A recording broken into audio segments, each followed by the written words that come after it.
estamos platicando acerca de las obras de misericordia como proyecto de vida. Y nos quedábamos describiendo las obras de misericordia espirituales y nos quedamos pendientes con las obras de misericordia corporales. Pero fíjese que tengo unas preguntas que me parecen muy interesantes. Por ejemplo, nos dice Graciela pues sé que es de Tamaulipas, pero no nos especifica de qué ciudad.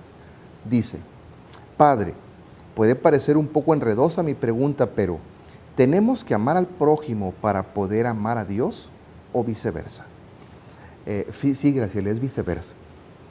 Precisamente porque amamos a Dios, es que ese amor nos impulsa a amar misericordiosamente al prójimo.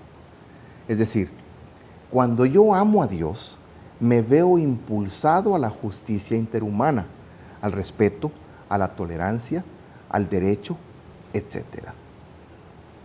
Es curioso, cuando solamente amamos al prójimo, no necesariamente llegamos al amor de Dios. Eso sería filantropía. Tengo otra pregunta. Padre, ¿qué sucede si ayudamos a alguien como un mero acto de filantropía? Mire qué curioso es lo que acabo de decir. ¿Es misericordia? Fíjese que no. La filantropía no es sinónimo de misericordia. La filantropía es el amor al ser humano por ser humano. En el amor filantrópico no hay referencia a la imagen y semejanza de Dios y no hay referencia a la dignidad que la persona obtiene por haber sido creado a imagen y semejanza de Jesucristo. Entonces, la filantropía es amor al ser humano independientemente de la dignidad que tiene como hijo de Dios. La misericordia, por el contrario, es amor, respeto y defensa de la dignidad humana, precisamente porque es criatura de Dios a su imagen y semejanza. Allí radica la gran diferencia. Esto nos lo pregunta Martín de Cabo San Lucas, Baja California Sur. También nos dicen: como hijos de Dios, ¿qué frutos obtenemos de hacer vida a las obras de misericordia? Bueno, el fruto más grande es asemejarnos a Jesucristo definitivamente.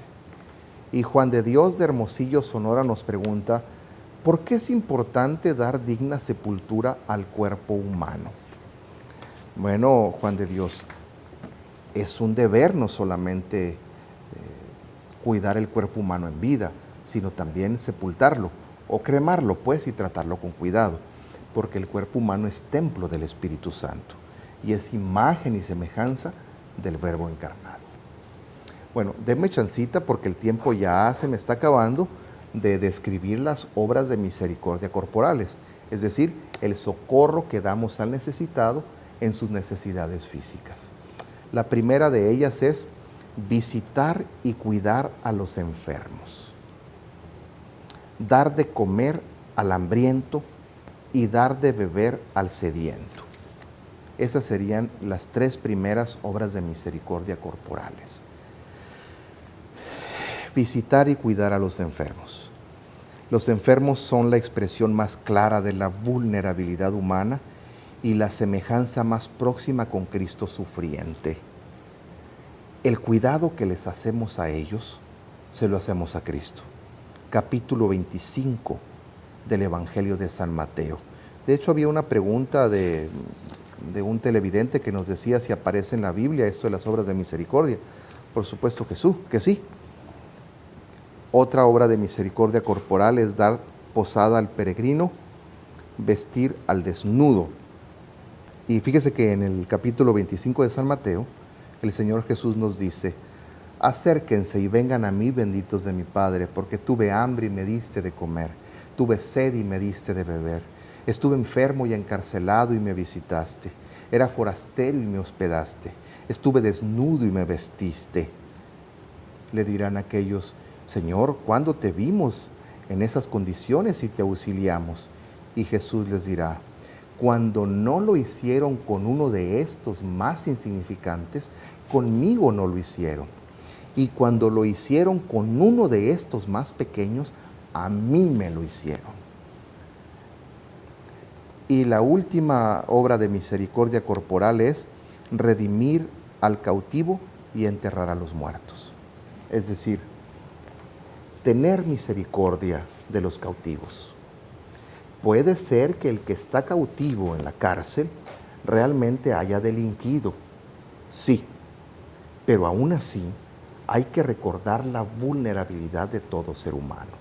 Ni usted ni yo estamos exentos por ignorancia, por un arrebato de ira o por cualquier circunstancia de delinquir. Además, el Señor Jesús decía, yo no he venido a llamar a los justos, sino a los pecadores. También nos decía el Señor Jesús, no son los sanos los que necesitan el médico, sino los enfermos.